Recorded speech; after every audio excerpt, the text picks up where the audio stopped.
Hello and welcome to my presentation on opposition to war in America. Opposition to war is a conflict within a conflict, and violent conflict is a social problem.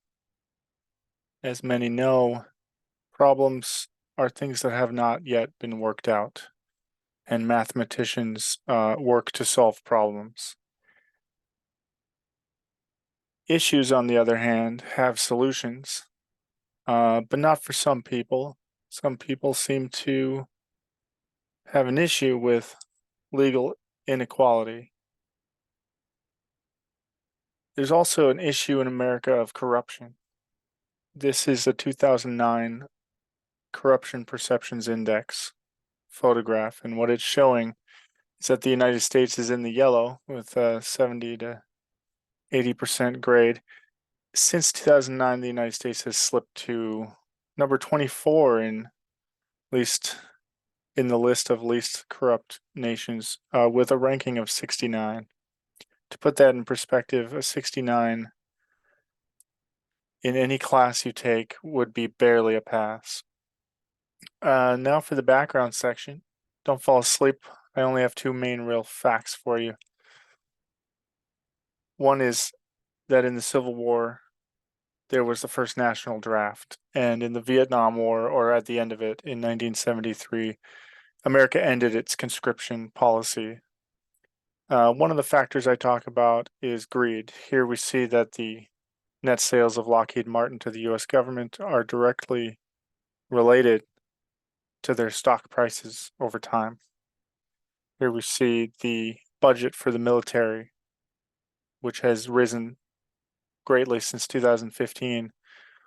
In case you missed it, just don't want to break any hearts, but the government and the media lies. Moving on, I have this handy list of lies in case anyone's interested in looking into any of them.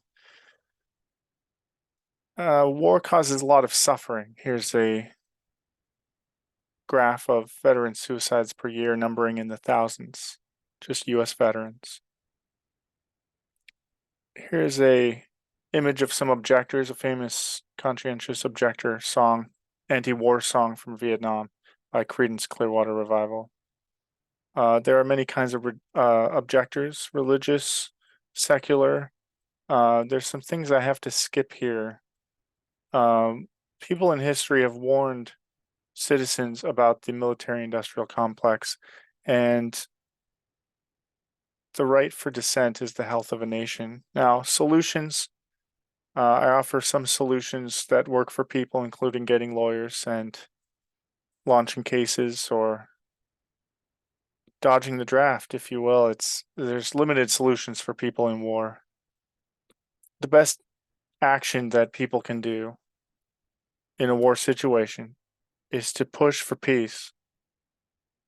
Sometimes when people say no to war, they might mean that they need to war to make peace, but that never works. Negotiating peace immediately is the best solution for any war. Thank you.